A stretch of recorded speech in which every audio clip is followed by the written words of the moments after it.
السلام علیکم ورحمۃ اللہ وبرکاتہ۔ قال رسول اللہ صلی اللہ علیہ وسلم طلب العلم فریضۃ علی کل مسلم۔ اللہ کے نبی علیہ الصلاۃ والسلام نے فرمایا، علم حاصل کرنا ہر مسلمان کے لیے ضروری ہے۔ مسلم شریف کی حدیث میں ہے، اللہ کے نبی علیہ السلام نے فرمایا، جو آدمی علم حاصل کرنے کے لیے سفر کرے، اللہ اسے جنت کا راستہ آسان کر دیتا ہے۔ اور ایک حدیث میں آتا ہے، فرشتے علم سیکھنے والے کے لیے خوش ہو کر اپنے پر علم سیکھنے والوں کے پیروں کے نیچے بچھا دیتے ہیں۔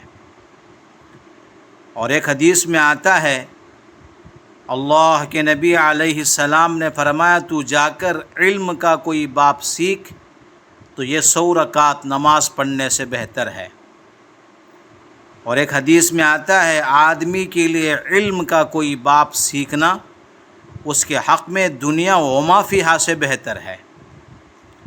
اور ایک حدیث میں آتا ہے، علم حاصل کرو اگرچہ چین میں ہو، یعنی بہت دور کیوں نہ ہو، وہاں پہنچ کر علم حاصل کرو۔ اور ایک حدیث میں آتا ہے، ابو نعیم میں لکھا ہے، علم خزانہ ہے، اس کی کیلیاں سوال ہے، علم کے متعلق پوچھتے رہا کرو، اس لیے کہ ایک سوال کرنے سے 4 آدمیوں کو ثواب ملتا ہے، سوال پوچھنے والے کو، عالم کو، سننے والے کو، اور جو ان تینوں سے محبت رکھتا ہے اس کو۔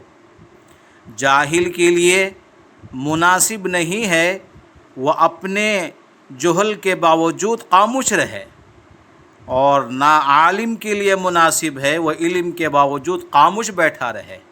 عالم کو بھی چاہیے وہ علم سکھائے، جاہل کو بھی چاہیے کہ وہ علم سیکھنے کے لیے عالموں کے پاس جائے۔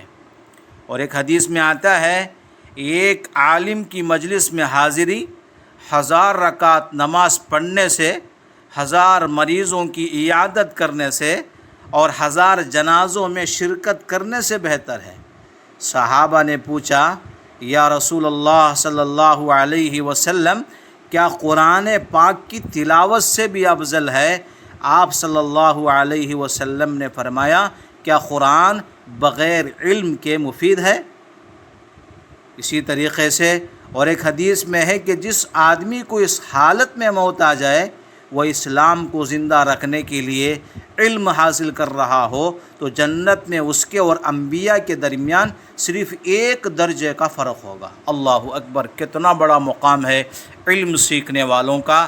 ہم سب کو بھی چاہیے کہ ہم اللہ کا دین سیکھیں، اس کے لیے کوئی بھی عمر قید نہیں ہے، بچہ بھی سیکھ سکتا ہے، جوان بھی سیکھ سکتا ہے، بڑے بھی سیکھ سکتے ہیں، ایسا کوئی ٹائم نہیں ہے علم سیکھنے کا۔ اس کے لیے جو آدمی کے اندر جتنی طلب ہوگی، اللہ اس کو علم دیتا جائے گا۔ اتنے سارے بڑے بڑے فضائل ہیں علم سیکھنے کے۔ اللہ پاک مجھے بھی اور آپ کو بھی اللہ اور اللہ کے رسول کا دین اور علم سیکھنے کی اللہ ہمیں توفیق نصیب فرماوے۔